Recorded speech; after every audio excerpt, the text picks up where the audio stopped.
All right, so last week we were working on writing chemical reactions, balancing chemical reactions, identifying the reaction type, okay? Because those are all skills that we're going to need to do basically the last thing to do with reactions that we're going to do, okay? And that is predict the products given only the reactants, okay? Which really isn't a whole lot different than what we've been doing.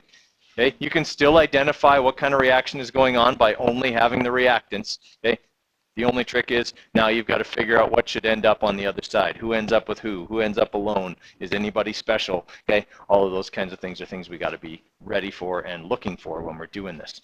Okay, so the first thing we're going to do is just kind of review a little bit of the balancing stuff. You guys are already good at that, so we're just going to kind of whip through it, and then we'll go through kind of the mechanics of how to predict the products of a chemical reaction. We'll have kind of a flow chart that you can use for a little while at least, but don't get dependent on it, because obviously you can't have it on the unit exam or anything like that.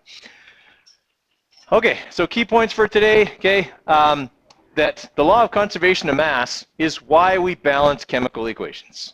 Right? The law of conservation of mass or matter says that you can't create matter and you can't destroy matter. So in a chemical reaction, you've got to have the same amount of atoms of everything on both sides. Right? So we got to understand that the amount of atoms on the reactant side of an equation has to be the same as on the product side. Okay? Learn to use coefficients to balance chemical equations, okay, and that's obviously we were working on that last week. That's the big numbers that we write in there, okay. Also keeping in mind that we only use coefficients, we don't alter any of the little numbers, okay, otherwise that alters the materials that we were dealing with, okay, and understand obviously that matter can't be created or destroyed, okay, that's the whole reason for this. All right, so matter or mass has to be conserved in reactions because matter can't be created or destroyed. So if I was to have a chemical reaction and I had it happen on, let's say, like a balance or a scale of some kind, what should not change throughout that entire reaction? Not the weight, mass. I know that we, up until high school, use those two terms interchangeably, but they are most definitely not the same thing.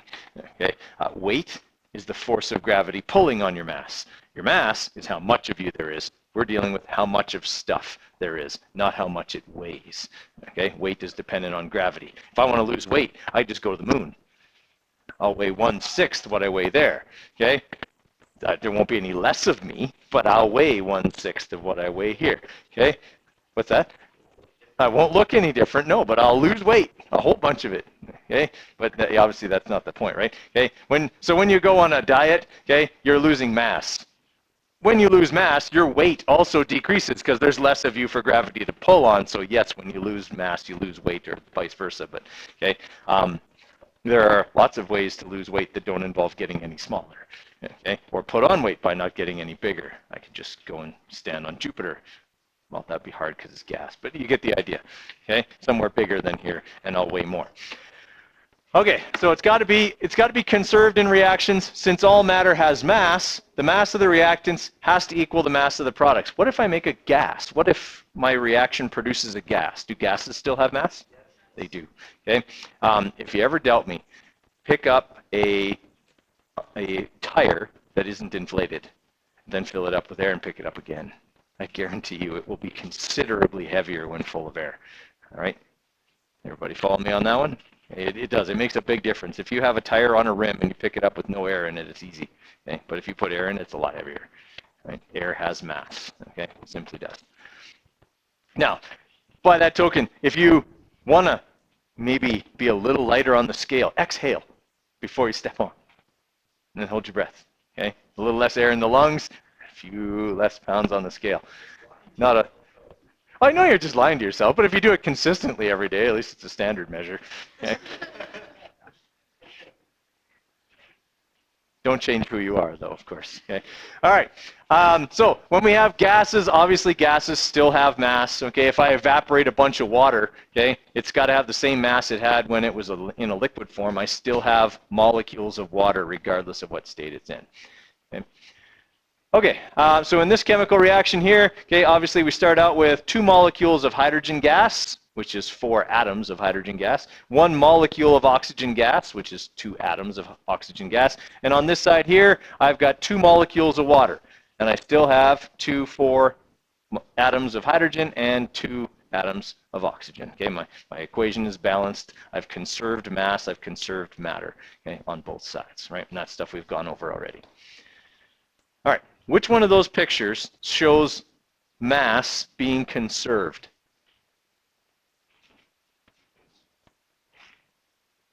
These are the reactants. Which one of these pictures shows the proper products?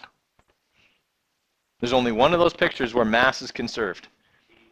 Okay, so in D, you're correct. Okay, we've got 2, 4, 6, 8, 10 red atoms. Okay, we got 2, 4, 6, 8, 10 red atoms, right? And we've got 3, 8 yellow atoms. So we got 1, 2, 3, 4, 5, 6, 7, 8 yellow atoms. Okay, is it okay that one of them or 3 of them actually ended up not anywhere? Yes. Okay, most of the time in a reaction, you have a little more of one thing than you have of the other. Right? You're never going to get it perfect so that every single atom in the reaction is going to actually get involved. Right? It's almost impossible to do that. You're always going to have some atoms that are what we call in excess, which means you have more of them than you needed. Okay? When you have a campfire, right, you always have more oxygen than you need to burn all the wood in the fire. Okay, so oxygen atoms would be in excess in a reaction like that. All right, so the law of conservation of mass, simply stated. Could this be something I might ask about in a, let's say, multiple choice question? Okay, like the stem of the question could be, matter can't be created or destroyed. This is an example of A, law of conservation of energy, B, law of conservation of mass, C, Newton's first law, D, Einstein's law of relativity. I probably wouldn't make it that easy, but okay, something like that. It could certainly be a multiple choice type item, making sure you remember what the law of conservation of mass is.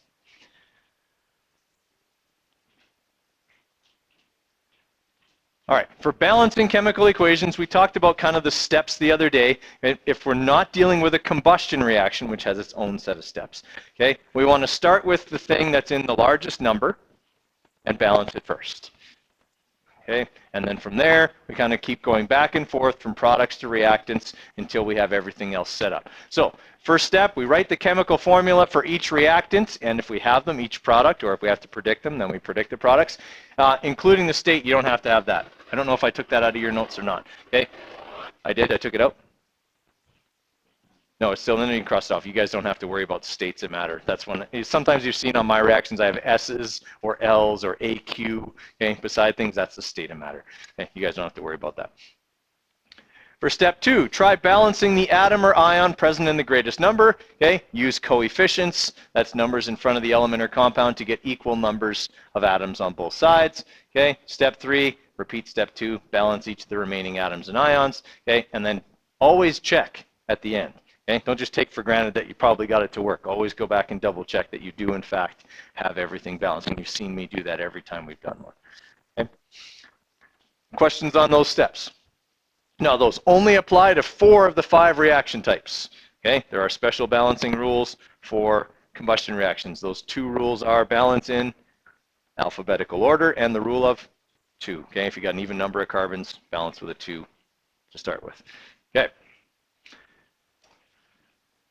So for this reaction here, okay, we start out with the question written this way, or the reaction written out in words, which is going to be a little tougher. We said that the other day, because then you have to get all the products or all the formulas right. So copper wire, which would just be copper solid, is immersed in a solution of silver nitrate. So that's silver with nitrate. This is a -1. This is a +1, so that's already balanced. Okay, is going to give me solid silver and copper 2 nitrate. Okay, and since copper is a 2+, then I drop and swap and I get a 2 right here, okay, on my nitrate. Everybody all right with that? No, you guys don't have to do the AQs and S's. I mean, it's not that hard to know that, okay, copper is a solid, because it tells you that on your periodic table, right? You've got the code on there. If they're kind of, if they're just white, like the background is just white, it's a solid.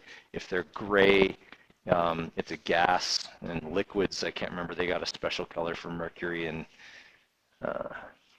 maybe they don't. Oh yeah, they do. They're, yeah, light gray, not as dark gray as the non-metals are.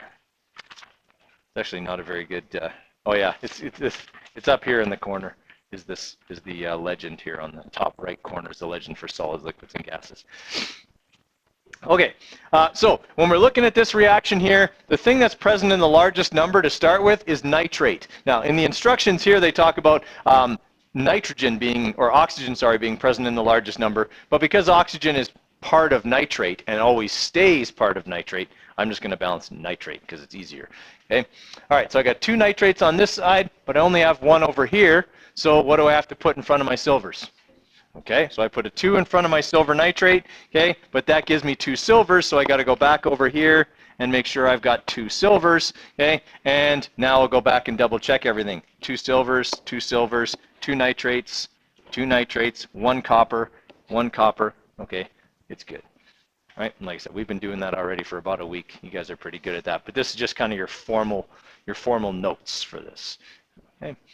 Now, these coefficients that we put in, they can mean different things. Okay? They're just a ratio. They could mean actually 2 molecules of this, okay, and 1 atom of that. But would you ever even see a reaction that involved 1 atom and 2 molecules? No. Okay? So most of the time, these involve a larger number of materials called a mole, which is the last thing we're going to talk about in the unit, which will be next week. Okay? So this would be 2 moles of silver nitrate, okay? 1 mole of copper, okay? Things like that. Okay? A mole is just a number, okay, that represents, it's like a dozen. Okay? A dozen always represents how many? 12. Well, a mole always represents this many.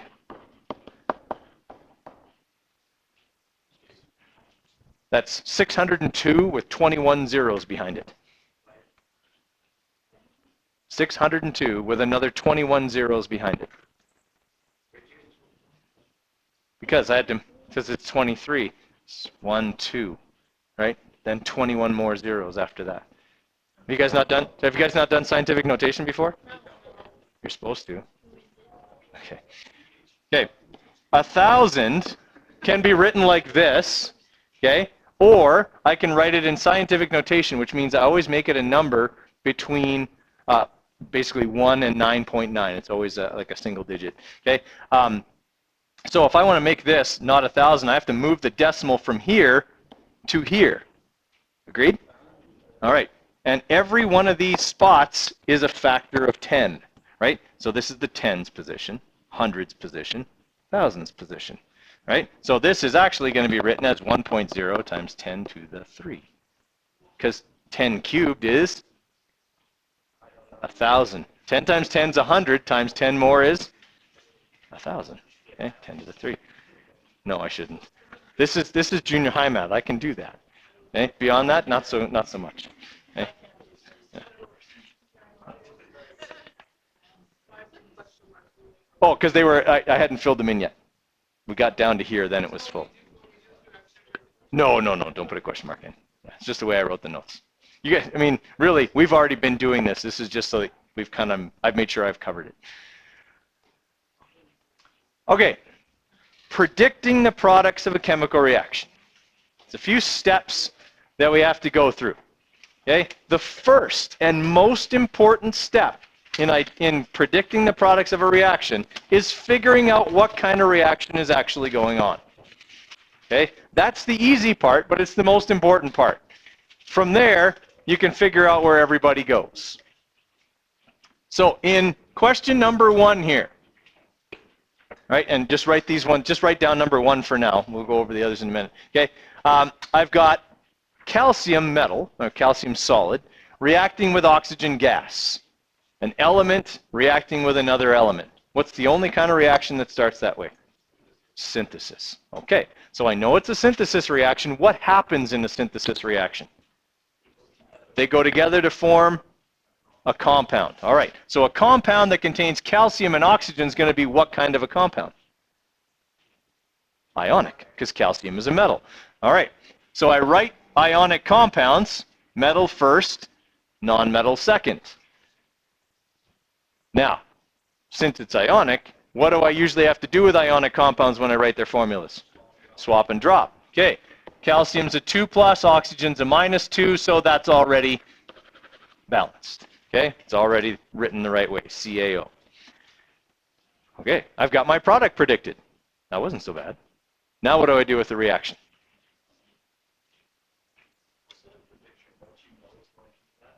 Well, but it wasn't there, right? I predicted this is what's going to happen. Yes, I know. Yeah, it's not really like a guess. Yes, this is what's going to happen. I'm telling you, figure out the products. We call it prediction, but yeah, you're not being a prophet. Okay, you're not going to predict the end of the world or something. Okay, I've got 2 oxygen over here, but I've only got 1 over here. So what do I do with this? Write a 2 here. That gives me 2 calcium. So I go back over here, and now my reaction is balanced. 2 calcium, 2 calcium, 2 oxygen, 2 oxygen. Okay? All right. Number 2. I have a single compound as my reactant. What kind of reaction starts that way?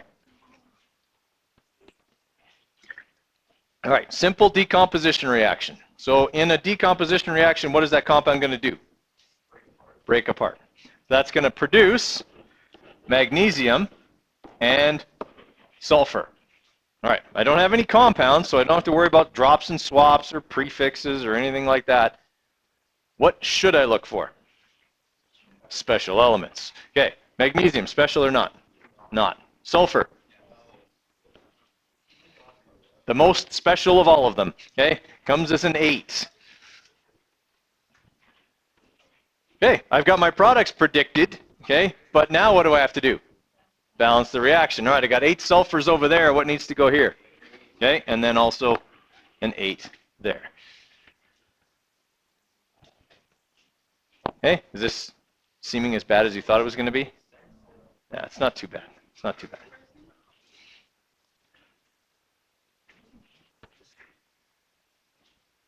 Okay, for number 3, I've got C3H8 and it's reacting with oxygen. It's a combustion reaction. Okay, if you don't have any ionic compounds, it's probably combustion, right? A lot of people, though, will look at this and go single replacement. Why is this not a single replacement reaction? This isn't ionic, right? There's no metals here. Okay, this is not an ionic compound. So even though it's a compound and an element, it isn't a single replacement reaction, and that element is oxygen. Okay, so this is a combustion reaction. What are always the products of a combustion reaction? Water and not oxygen, carbon dioxide, right? So CO2 and water. That's just one, you just got to memorize those. You don't have to predict the products of a combustion reaction. They're always the same thing. It's just how much of them get produced that's different. So on that note, figuring out how much of it is produced is balancing. Balance in alphabetical order. Do I need the rule of 2? No, 3 is an odd number. All right, so 3 and 3. Now my carbons are balanced. I've got 8 hydrogens over here. 4 times 2 gives me 8 hydrogens over there. Now I got to figure out how much oxygen I have. 4 times 1 is 4, plus 6 more is 10. 5 times 2 is 10. All right, now I should go back and double check, just make sure. 3 and 3, 8, 8, 10, 6, 10. Yeah, that's good. 5 times 2. 5 times 2 is 10. And over here, 3 times 2 is 6, plus 4 more. Yeah? Okay.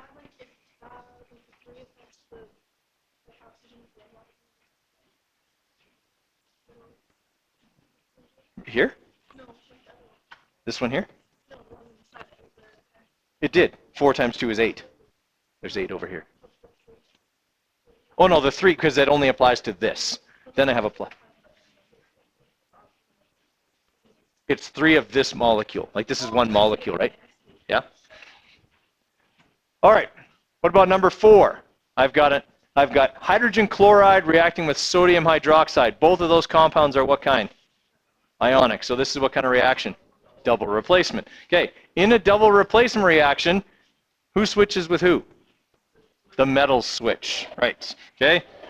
Hydrogen's acting as a metal because it was listed first. Okay. It can be a non-metal, but only if it's listed second. In this case, it's a metal. All right. So we're going to have hydrogen's going to end up with OH. So basically, it's going to make water. Okay. And chlorine is going to end up with sodium. Most common mistake I see here is people not swapping the metals. Okay. They end up putting 2 metals together and 2 non-metals together, which two metals never chemically bond to each other. Okay, and that creates, and the other one creates a molecular compound which replacement reactions can't produce. All right, so we got to produce two ionic compounds on the other side. Okay, now I know you're looking at water and going, but Coder, you said water's molecular. I did, but I wrote it ionically, so it's ionic now. Okay, water's the exception to every rule. Just get used to it. If there's a rule, water's the exception to it. Okay. Now I got to balance the whole reaction. Good. Okay, there were no little numbers, so everything's a 1. I'm all right on that one. Yes, if it's a fill in the blank. In this case, it wasn't a fill in the blank, so we don't have to. It's not bad. If you did, that's fine too. Put a 1 in front of everything. Yep, 1, 1, 1, 1. Okay, let's try this one.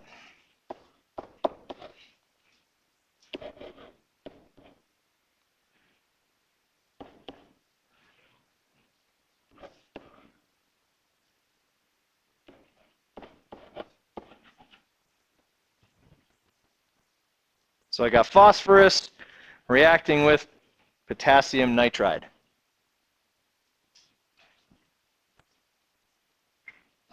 What kind of reaction am I looking at here? Single replacement. I've got an element reacting with an ionic compound.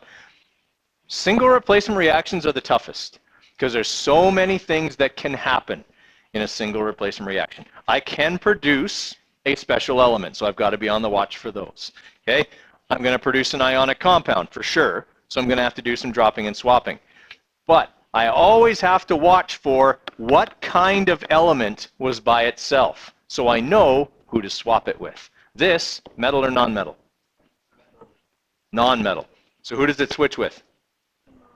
The non-metal, which is nitrogen. All right, so nitrogen's going to wind up by itself, and potassium and phosphorus are going to end up together.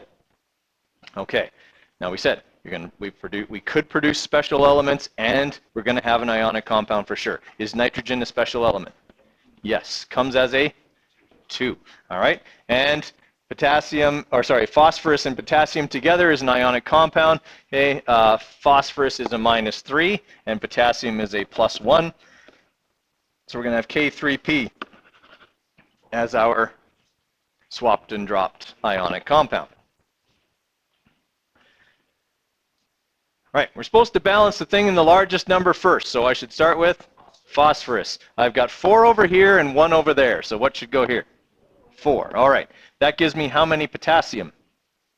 12. All right, so I got to go back over here and put a 4 here. Now I've got 12 potassiums, but now I also have how many nitrogen? 4. What needs to go here? Good. Okay.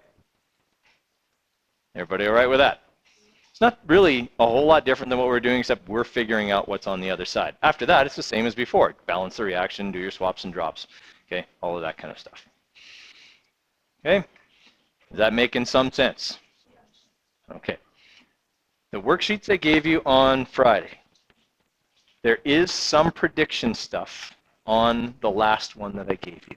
Okay, the last few questions are prediction type questions. All right, I've got a couple of things that are supposed to be coming off the photocopier once it gets fixed. The guy was in there fixing it, okay, at break. So I'm going to go and check that they've come off, and I'll give those to you as well. All right, but you do have that sheet that I gave you on Friday to get through yet. So if you're not through the plain reaction stuff, get through that first, then start working on the predicting stuff. By then I should have your flow chart for you to follow. The flow chart looks like this. So I'll just walk you through the flow chart here first.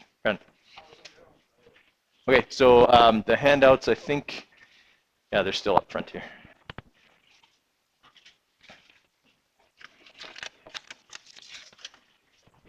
Brandon, you just need one of those. Okay, so flow chart here, guys. The first thing we do, okay, because we could be given the reaction in word form, is that we write out our reactants. Okay, we swap and drop any ionic compounds, we check for any special elements, okay, and we write them out in formula form. You never predict the products of a chemical reaction written in words. You always have to write it in formula form first. Okay, if my two reactants are both elements, Then I'm dealing with a synthesis reaction, and I follow the synthesis instructions. I put the elements together into a compound, metal and non-metal, okay, and then I balance the reaction. Right? If I've got only one compound, then I'm dealing with a decomposition reaction, and I split the compound, write the elements separately, check for special molecular elements, okay, like nitrogen, hydrogen, etc., and then balance the reaction. If I've got, it says here CNHY, so the N and Y represent numbers, right? But it's some carbon and hydrogen in some number reacting with oxygen. It's a combustion reaction, okay? Products are always carbon dioxide and water. There's nothing to really predict there or think about. We just memorize that, okay? And then we balance in alphabetical order. If there's an even number of carbons, we apply the rule of 2, okay, for balancing. If I've got one element and one ionic compound, it's a single replacement reaction. Look at the lone element, identify it as a metal or a nonmetal. Use it to replace its counterpart in the ionic compound. So if it's a nonmetal, you take the nonmetal out of the compound and replace it. If it's a metal, you take the metal out and replace it. Okay? Swap and drop your new ionic compound. Check for new lone elements to see if there are special, and then balance. So you can see here, there's the most to do with a single replacement reaction. Okay? They're the ones that have the most things you have to check for. Right? For double replacement, you'd start out with 2 ionic compounds. Okay? Swap the metals to make 2 new ionic compounds. Swap and drop them. Balance the reaction. Right? So that's your flow chart. I'll get each of you a copy of that here right away. Okay? So let's get back to that worksheet that we started on Friday. Okay? The one that says Science 10, more reaction practice on it. Okay? Make sure you finish up the ones that are not predicting first, and then you can move on to the predicting stuff after that. That we need to look at. Once in a while, you're going to get a reaction with a multivalent metal. That's one of the ones that has Roman numerals in it. Okay? But you're not going to be told which one you're dealing with. And there's going to be basically no way to figure it out. Okay? So in this case, we have iron metal, which of course has no charge because it's an element, okay, is reacting with hydrogen hydroxide, or water, okay, written as HOH. That's a single replacement reaction because we got a metal reacting with an ionic compound. I mean, water's not, but this is an ionic reaction. This is how rust happens. Okay, so what are we going to produce? Well, we're going to have iron switch places with hydrogen. So that means iron's going to end up with OH, and H is going to end up by itself. And of course, H is a special element, so it's a 2. But now I'm stuck because iron has more than one possible charge, and I was never told which one. When that happens, and it's rare, you go with the most common charge, which is the one that's listed first from left to right. Okay, so whichever one is listed first for iron, I believe it's 2, right? Is it 3? Okay, is 3 plus, okay, that's the one I use. That's the most common charge because it's listed first, okay? So then I drop and swap, and I'm going to have FeOH 3, and then I'm going to have to do my balancing, okay? So I got 3 of these, so I'm going to make 6 there, okay? That's going to make 6 over there, and then I'm going to be balanced. Okay, sorry. Now I'm going to be balanced. Okay, does that sort of make sense? It's not going to happen often, but it does happen once in a while, and we got to be ready for it. That's why the charges are listed the way they are. Most common first, least common last.